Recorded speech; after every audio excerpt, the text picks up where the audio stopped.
nature doesn't necessarily respect the farm boundary fence, right? It spreads across it. And it's the same with catchments. Focusing on a single catchment's really good because it's a large landscape scale, but actually several catchments work together in this space. And so we're starting to see several catchments working together in catchment collectives, achieving total regional projects, which is pretty huge.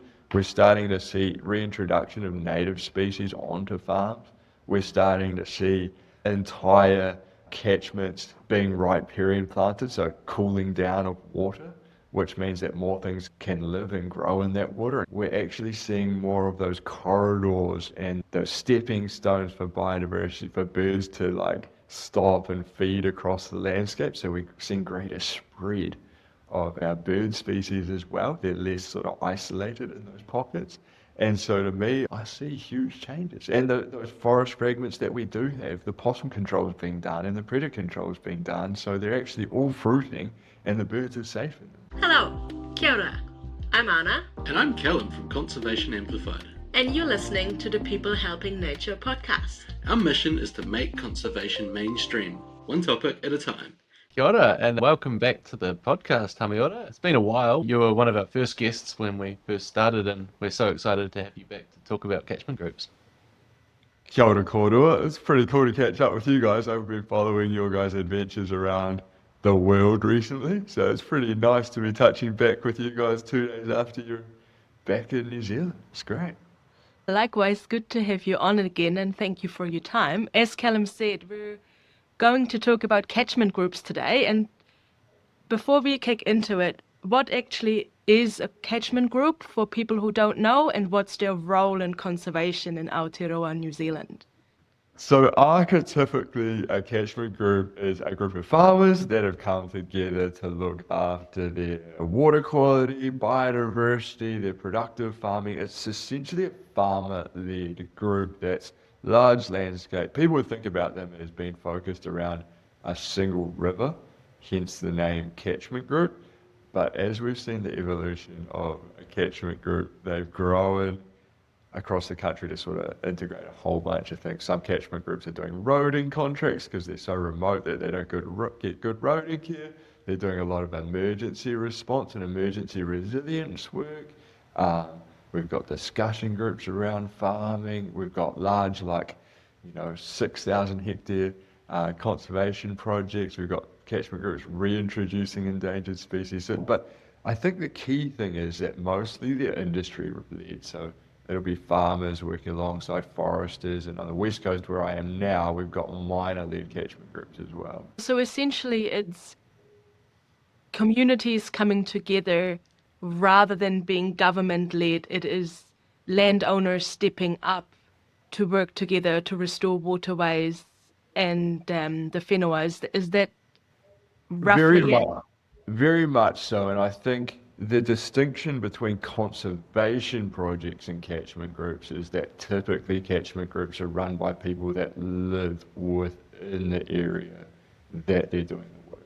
So, Right. Conservation groups might be like, oh, we live in town and we come and volunteer in this space. Catchment groups are really run by the people that live in that space. So it's more like stakeholder interests over community volunteers coming together on a Saturday to do a trap line. Yeah, and obviously there's a mix of both. It sounds like the lines have blurred a lot over the years. I think we've gone through a really interesting period of time where we are blurring those lines. Like, we know that the conservation dollars have recently dropped out of the industry. So we see a lot of conservation groups trying to rebrand themselves as catchment groups because it's a bipartisan funded model. So both National Party and Labour are really pro-catchment groups. So we've seen a lot of conservation projects be like, how do we fit into the catchment group space? Because that's where the dollars are. So how did this movement start of catchment groups, and how did you get involved? They really start with the catchment boards, which were a big government construct that were set about managing the water flow and managing forests and things like that within the whole catchment context. So the catchment boards were government and local government entities. They were set up and then over a period they did some great work and then they folded or they were taken away. And then the advent of community catchment groups was really headed up, in my opinion, by New Zealand Landcare Trust. And so they started these small community-led catchment groups to fill that void left behind by the catchment boards. And so it was really communities taking responsibility for their area, kind of like a conservation movement. Yeah, right. And so, for people who don't know, what is NZ Landcare Trust? New Zealand Landcare Trust they're an NGO, a non-profit, and that's their whole purpose, is supporting community catchment groups to do good work in the water quality space and the biodiversity space. Right, that's awesome. And you used to work for them, right? Was that your start in this space? Yeah, so I was traveling around the country supporting conservation projects, and we had this beautiful little baby turn up, Rehua, and I was like, oh, I need to spend more time at home. So I started looking around, and there were some conservation jobs around, but also this like job popped up. Hey, do you want to be a catchment coordinator? And I was like, what is that? And I looked at the definition. It's supporting farmers to achieve their aspirations. And I was like, that sounds great. I love farmers. Like, we come from farming stock. I was like, yeah, that kind of fits with our vision of what we do in the world. Ready for a bit of a shake up from the old conservation space. So we jumped into that role, and that was working for New Zealand Landcare Trust. And on the East Coast, we had like 2 catchment groups established, the Waimata and the Motu. And over the period of 5 years, we got that set up to have like 9 catchment groups operating. Wow. I think yeah, it's pretty nice. And we delivered over $5 million of like funding into the region through catchment groups to do riparian planting, brig trapping projects, and a whole bunch of like wetland projects and things like that. So it's pretty cool space. That sounds exciting. So I'm quite interested in what happens when that shift starts from individual to community. Like, what changes when people start to see themselves in their community through the lens of being a catchment rather than individual landowners?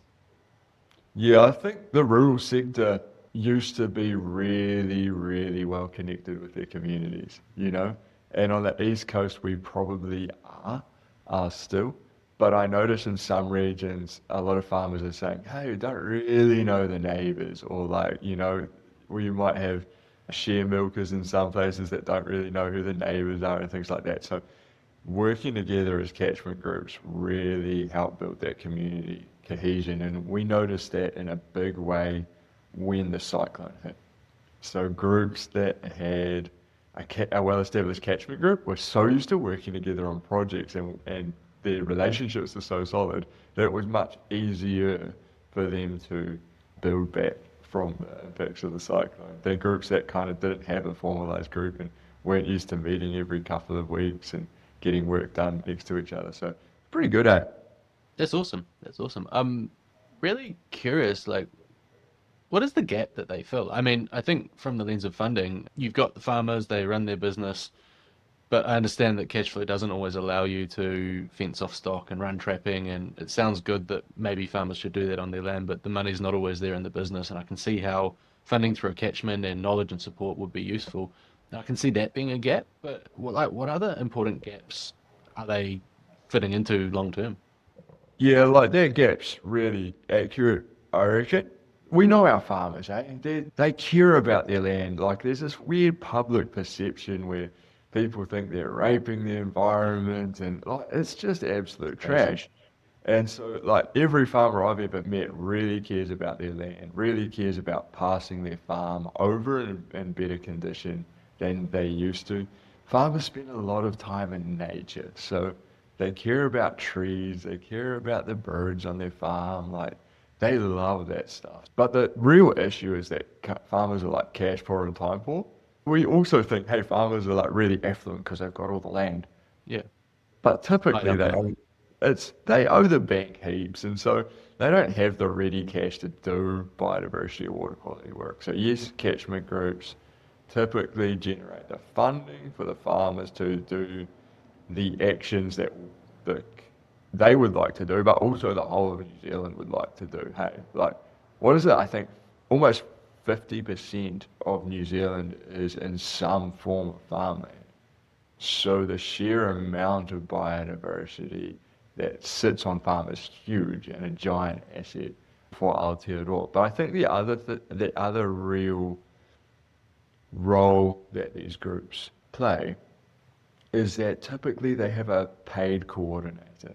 And it's like the same as the work we do in our lives. We want to do more conservation work, but sometimes our working lives and our home lives, they take a lot of energy, and actually coordinating that is quite difficult. So we're happy to turn up to a trapping day or a planting day, but we actually don't want to organize it.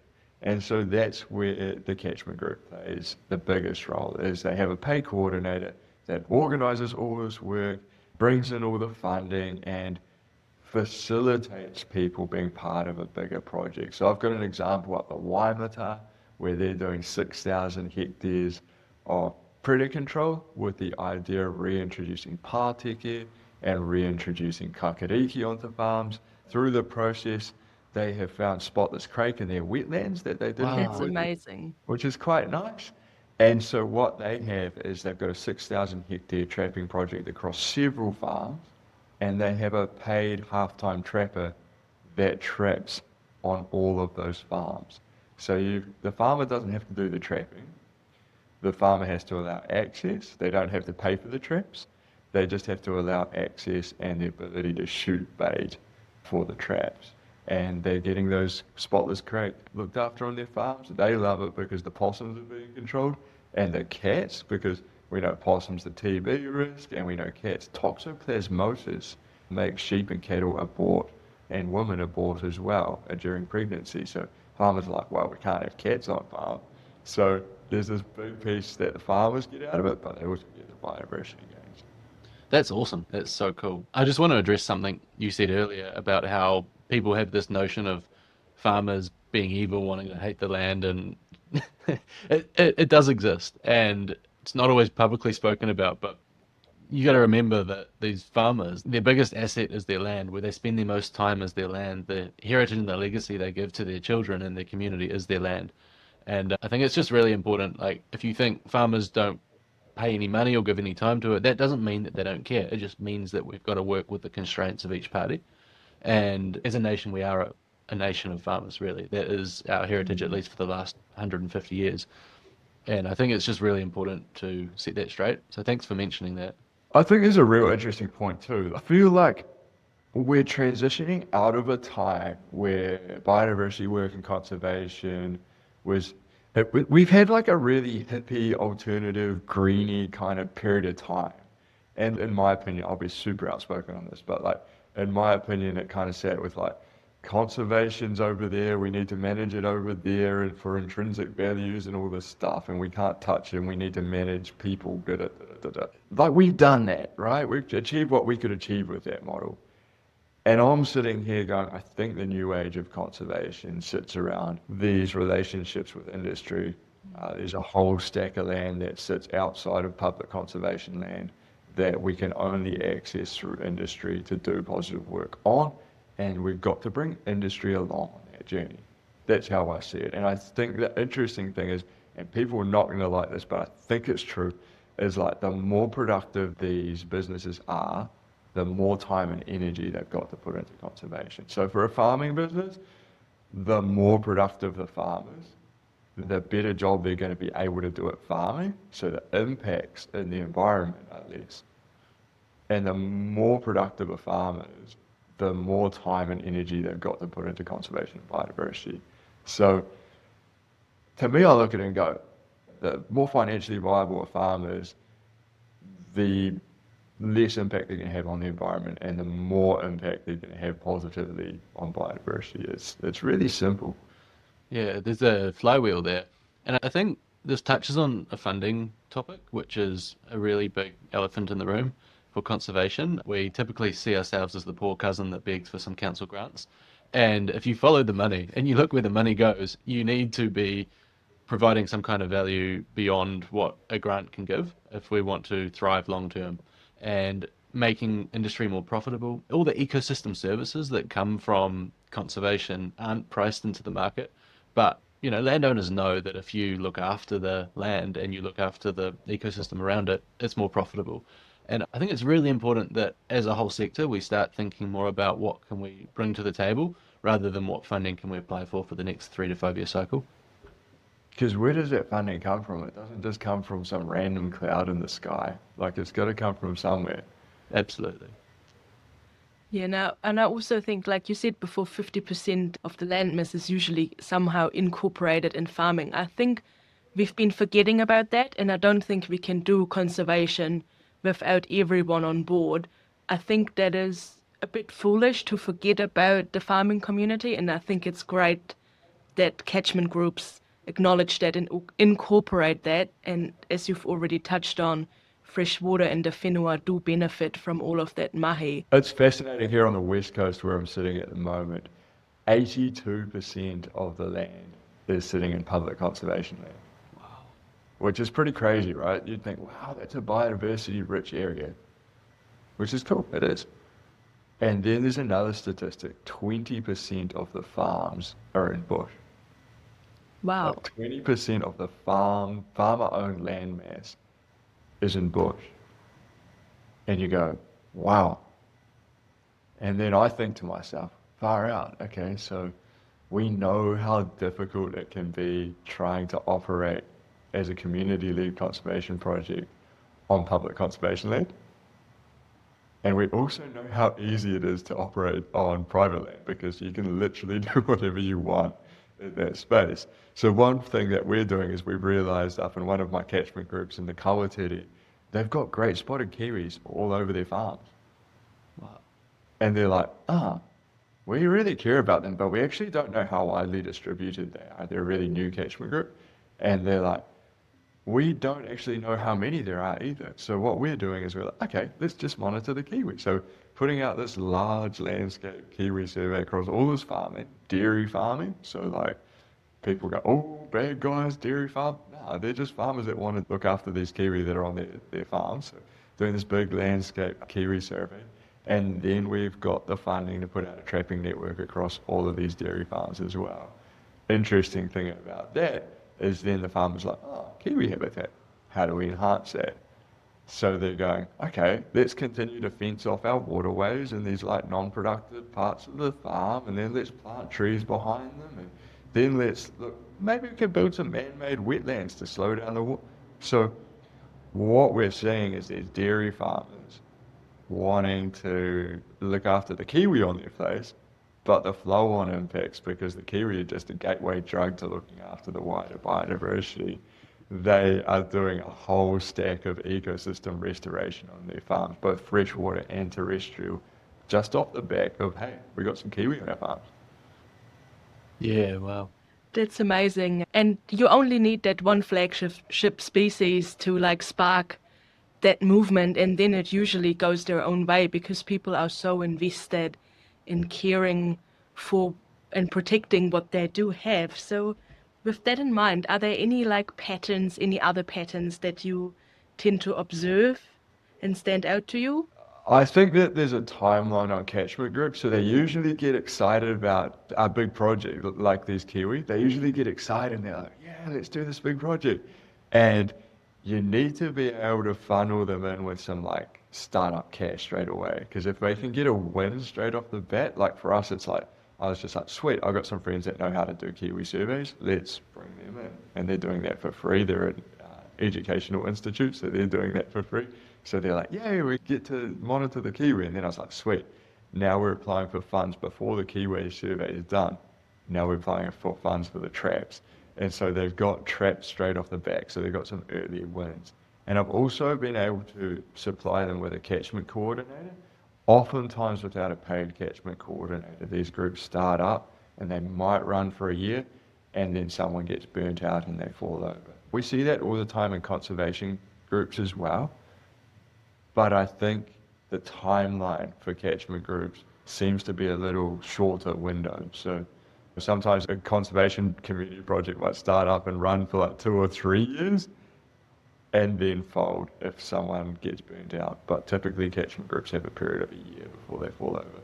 Wow. So that's the key, is getting our catchment coordinators paid so that they can do that sustainably for a period of time. That's fascinating. So the first year you get a bit of interest and excitement, in whatever form that takes, and the funding follows. How does it evolve from there normally? So usually you start to achieve results and you might have a, a really solid catchment group might have 50% of the farmers, maybe 60, maybe 70% of the farmers engaged. And so typically you start with the willing and these keen farmers that really are keen to be involved and deliver this work.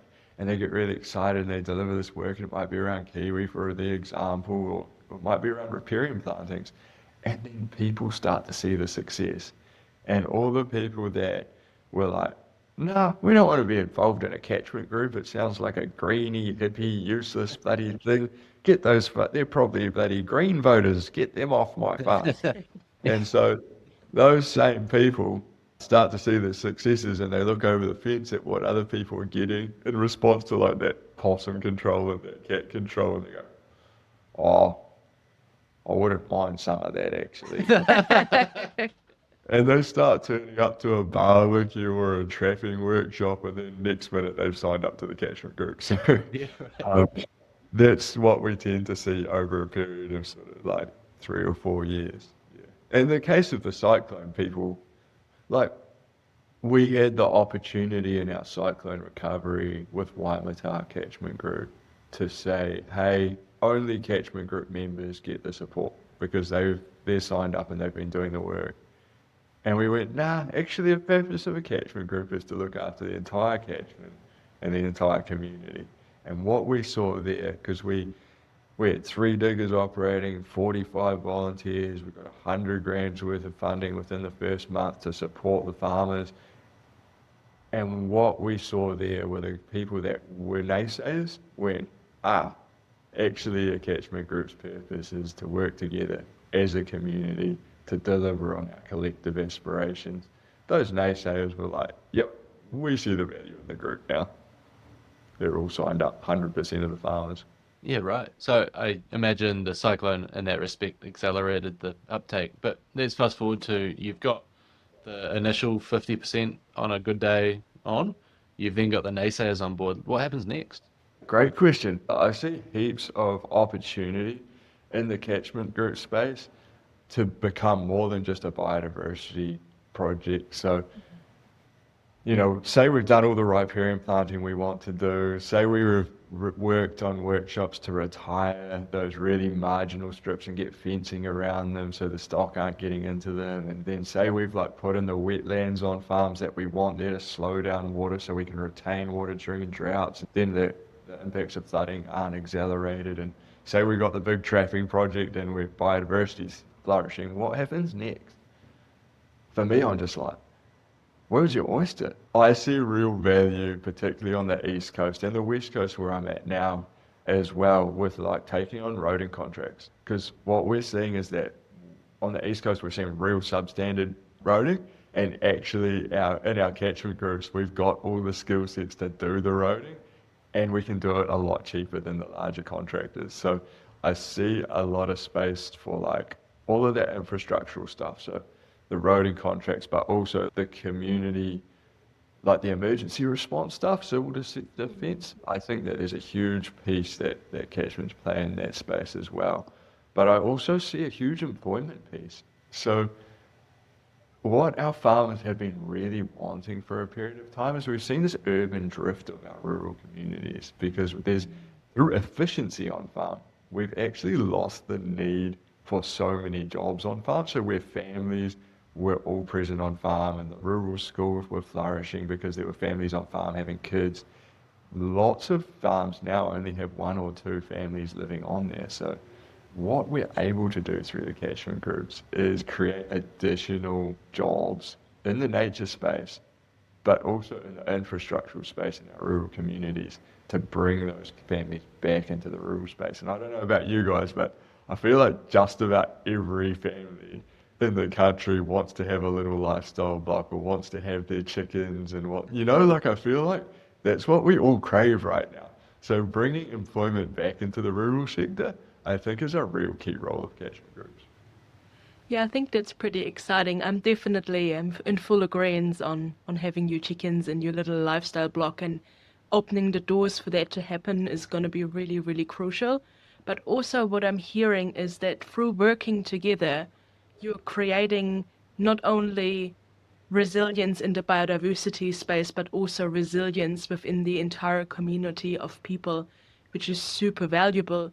So, what other benefits are there for this more holistic approach that you're taking from source to sea?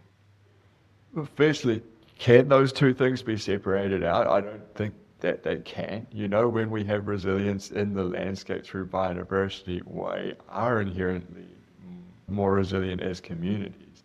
So I think that is the long term. For me, I look at it and we've got the 90-year NIWA data really clearly states that we are set up for higher intensity rainfall events, higher intensity droughts, and the fire risk of that is huge. So for me, I see the work that we are doing in these catchments really supporting our urban communities, because if we can't slow down water in the tops of the catchments, it all flushes out and creates flooding in our towns and our cities. So to me, I'm like, this work's incredibly important for all of us. I think that on the East Coast, almost 40% of our entire land mass is in pines, like monocultural pine trees, right? So the fire risk off of drought is just gigantic if we dry out. So I think that being able to slow down water and retain water in our landscapes through this catchment group work, through wetlands and through farm ponds, and slowing water down the riparians and keeping that water cold and stopping it evaporating is super key when you're looking at droughts and fire risk as well. So yeah, I think for me, that's a real benefit of catchment groups, is just treating the land holistically, and the benefits to all of us when we think about ourselves as a region or a collective.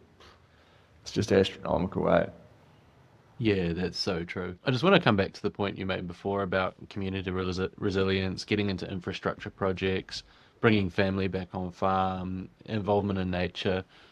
It's easy to think that this is some nice to have that's separate from nature, but like when our communities thrive, our economy thrives, our environment thrives, our people thrive, we're connected. And by starting that through the lens of how do we help our nature and how does that help stakeholder interests, I think it's a really good place to start. And I think it's a really good place to water the seed to grow from. And especially like thinking about it from the perspective of, rather than this is my farm, my land and my responsibilities end at my boundary, and this is your farm, actually saying, well, you know, where does the water flow? And we all have shared responsibility to the stakeholder that is the waterway. And I think our farmers aren't farming farms. Our farmers are farming nature. You know, soil is nature. Yeah. Every good farmer understands soil dynamics. Every good farmer understands pasture diversity. And therefore, the same equations apply to our bush blocks and our water and everything else. So our farmers are farming nature. They actually have a really good read on it. And it's just giving them the tools they need to build resilience into that nature. Really. Yeah, for sure. It's funny you say that. I remember I grew up in the suburbs of Auckland, and I remember I went out to a farm and started talking to the farmer, one of my first proper conversations.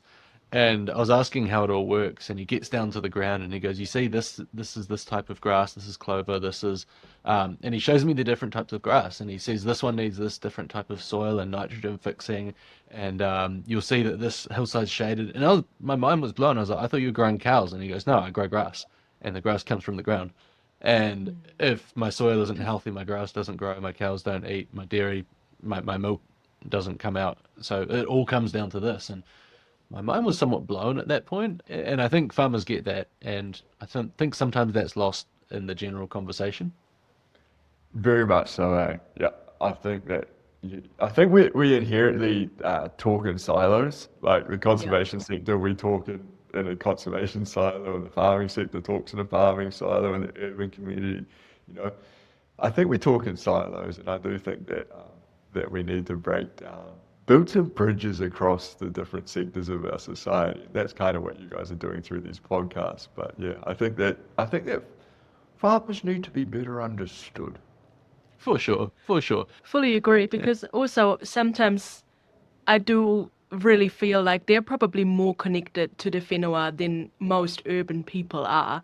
They just don't get the credit for it. I don't even know if it's a probably. If Yeah. you're in the elements and working in the rain and the hail and the bloody blasting sun and the wind, say you're probably a little bit more connected than someone that works in an office. Just say.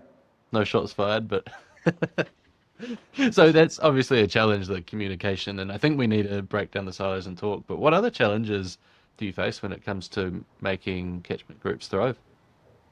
The challenge is the same as the conservation sector. Hey, it just comes down to funding, governmental, central government support. There's a whole bunch of legislation that gets in the way of farmers doing what they would like to in the biodiversity and water quality space.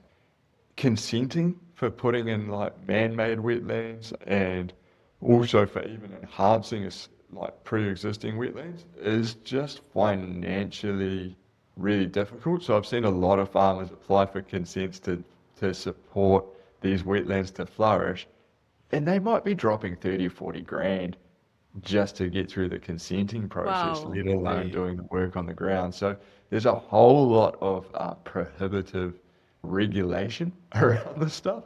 We have seen the advent of global consents where, hey, if your plan meets this standard for the wetland, you can do it. So we're seeing that popping up around the country. But there's also things like the farmers get clobbered with some pretty gnarly legislation around like significant natural areas like SNAs. I've seen the definition of what makes up a wetland being historically, hey, these wetland plants constitute a wetland even though it's a super modified environment. So it could be a farm pond that never was pre-existing as a wetland.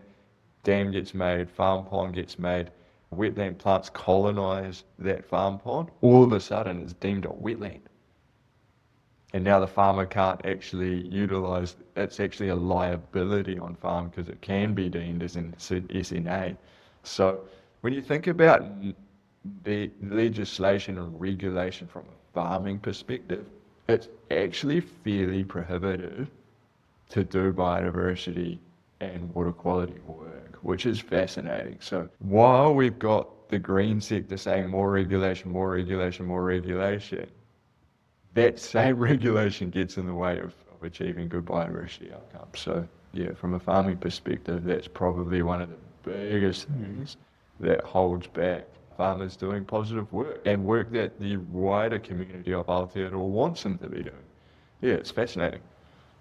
Yeah, wow. That's insane. It should be working together, not trying to over-regulate it, and then they end up spending all of that money before you can even put a plant into the ground. It sounds like we have some work to do there. Yeah, I happen to think like for these regulations, we should always try and push it to the lowest level of governance because the people that are most connected to the issue are going to know the answers.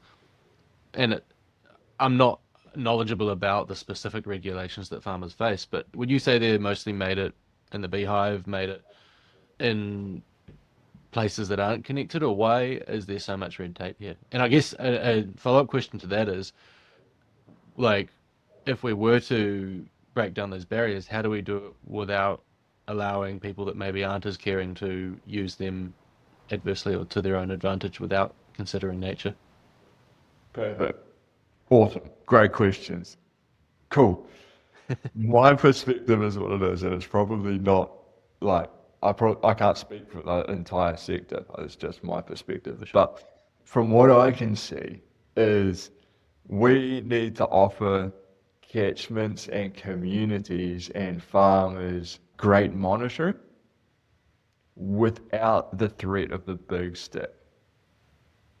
Because if we can get our communities to do the monitoring, rather than some regulator from council to come out and do the monitoring, our farmers then have the information to make good choices. Secondly, around the regulatory sector, if you deregulate and then you incentivize,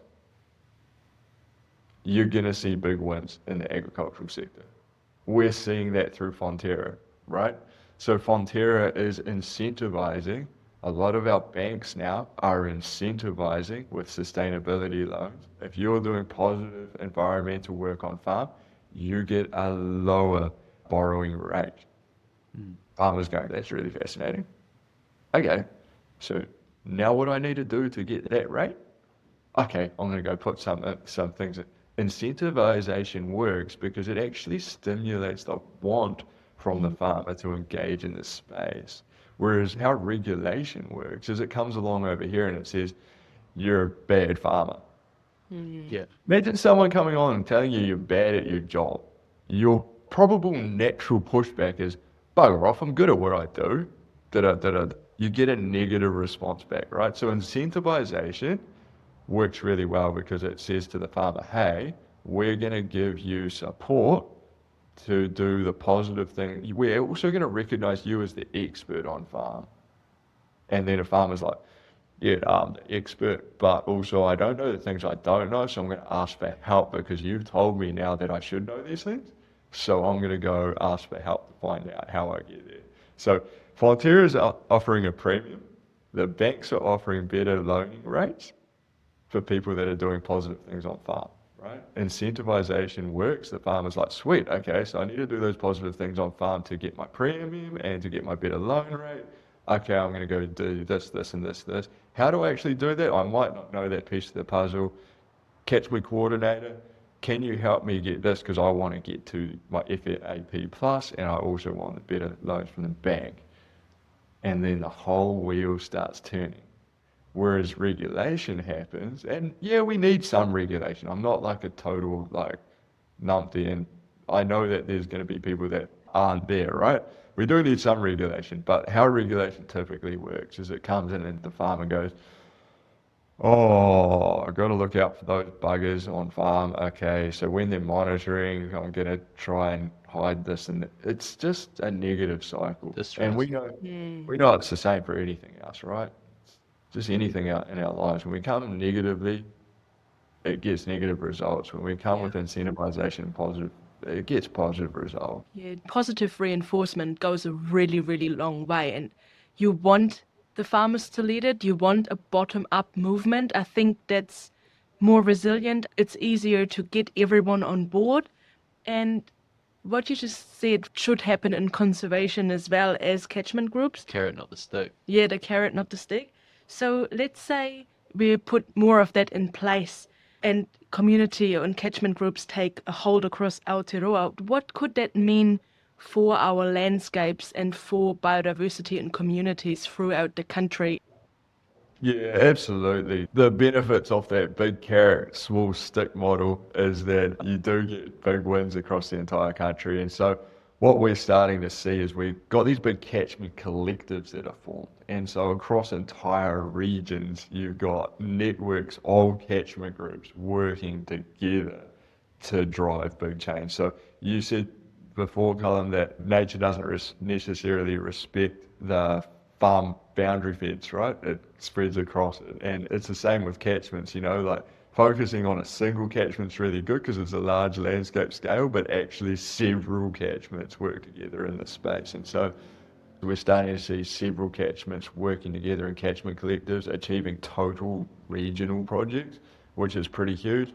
We're starting to see reintroduction of native species onto farms. We're starting to see entire catchments being riparian planted, so cooling down of water, which means that more things can live and grow in that water. And actually, I'm super interested because it means the mahinga kai aspect of our waterways is much better.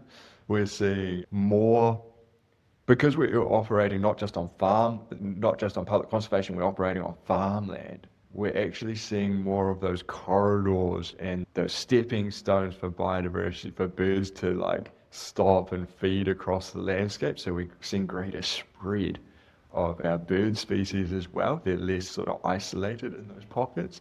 And so to me, I see huge changes. And those forest fragments that we do have, the possum control is being done and the predator control is being done. So they're actually all fruiting and the birds are safe in them. So I guess for me, it's probably got one of the biggest potential impacts for biodiversity growth in the entire country, because we're not operating in traditionally forested habitats.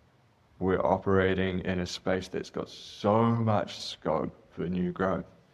And I think when you're starting from a bare, sometimes bare landscape, you can see such huge biodiversity gains just because the bar's not that high to start with. I fully agree, and I also think it's going to be a huge win for Predator Free 2050 with us all working together and working those landscapes. Do you have any more thoughts on that?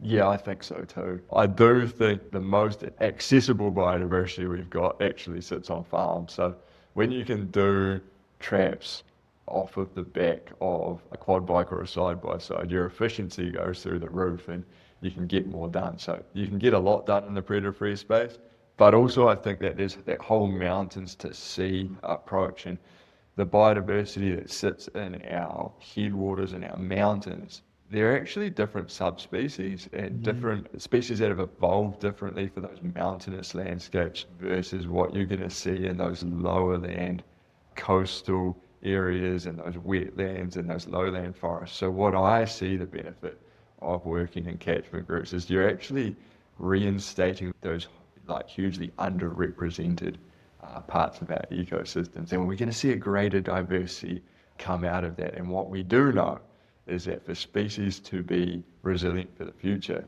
we need that diversity, and diversity comes from a diverse landscape. So I see conservation work happening in largely in the upland hills and the mountains and the conservation land, but through working through catchment groups, we can build in that resilience from reinstating those underrepresented ecosystems. Wow. It almost sounds like we should be thinking like a forest. Imagine. You wouldn't happen to know anything about that, would you? Not a thing. Not a thing. Oh, that's awesome. I was referencing the documentary that just came out that you did with Pure Advantage. Pretty excited about it. Yeah, the documentary is called Think Like a Forest, and it is all about slowing down, understanding our ecosystems and the resilience that they can build into our landscapes, and also understanding the market drivers that can help us reinstate those ecosystem services that our forests provide. Yeah. Yeah, it's a really fascinating story that you share going around the country. If you haven't watched it, I really highly recommend watching it. Where can people find it? People can find it on TVNZ Plus right now. So you can jump on TVNZ. It's also going to screen a couple of times on TVNZ as well. Otherwise, you can sign up to the Pure Advantage mailing list and that can get sent out to you. Or you can follow any of us. Actually, there's a whole bunch we got an amazing team that fit into that documentary, and you can contact any of us as well. It's such an incredible team. We had Damon Salmon, we had Renee Aotearoa, we had Mary Tamanui, Graham Atkins, Sam Rowlands, like David Norton. We had all of these incredible folks. Reach out to any of us and we'll share the link, and if you want to chat about it, we're all ears, really. But there are a bunch of screenings around the country as well. Like it's traveling local halls and movie theatres and this sort of renegade guerrilla warfare sort of release across the country. Yeah, so it's popping up in communities near you for sure. Oh, that's epic. No, that is amazing. And thinking like a forest is just understanding, I guess, the bigger picture and everything, which really gives me hope for our future. So for people on the ground, how can they get involved if they're interested in their local catchment group and in their community? How does it all work? You can contact New Zealand Land Care Trust, you can contact Mountains to Sea, you can also contact your local regional council and district council. They'll know who your contact persons are in your catchment groups. But the other thing you can do is you can actually start a catchment group.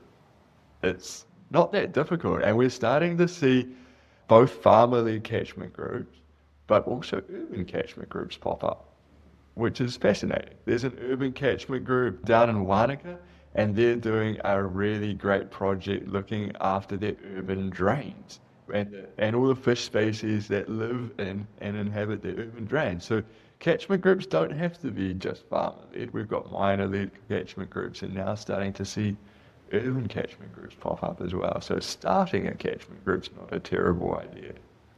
Yeah, right. That's exciting. So do I also talk to Landcare Trust for that, or do I talk to my regional council if I want to do that step? You can talk to either, whichever works for you. And if one says no, the other might say yes. But And if neither of them say yes, maybe just talk to your neighbors. exactly. Just get together and form a group. We don't need permission from anyone else to form a group. And if anyone needs any support in that space, always happy to flick me a message and we can have a chat too. I think it's so cool that as Kiwis, we just get things done. We just give it a go and we start. I kind of got shivers down my spine saying this, but in Aotearoa, there's somewhere between 2,000 and 5,000 community conservation groups. We just came back from traveling around Indonesia and Europe, and over there we went to quite a few conservation initiatives, and they were almost always government funded, large NGO funded, or funded by businesses. Like we saw orangutans in Sumatra, and the reason why they were protected in this village was because it was more profitable to do tourism than poaching. And we didn't see much in the way of grassroots community. And we were moving fast through a lot of places, but coming back, it just brings so much pride to see that as a culture, we are so just get the job done kind of mentality. And so thanks for sharing that. Like, I think it's really important to remember that just because something's established, just because people have put in work over many years, doesn't mean that you can't make a start. And who knows, in a few years' time, it might be what you're looking at now. 100%. And I think it's important to remember that this is our ecosystem. This is our nature. We belong to these ecosystems. We belong to this nature. We belong to these landscapes now. So to me, I look at it and go, yep, this land has been so generous to us. You know, these rivers have been so generous to us. These forests have been really generous to us. And what is our role to look after them back? In whatever context is our context. We might be farmers, we might be living in an urban situation. In whatever way, what is our role to give back to these ecosystems that are so generous to us? Kia I think ora. that's the Yeah. space. Kia ora to that. Second that. That's awesome. That's so cool. Oh, it's been such a pleasure chatting with you. It always is. Thank you, Sam. Hamiora. I really appreciate it. Yeah, thank you for your time and sharing your knowledge. Appreciate you guys, team. What you guys do in this knowledge sharing space, I've watched like pretty much, I think all of your episodes so far. Cool. It's pretty cool, and it's really nice to be able to learn from other people. And you guys do such a great job at supporting the No. space to tell these stories. So thank you for sharing this knowledge and helping us all learn. Oh, thank No, you so much. thank you, Yeah, Sam. and likewise to you.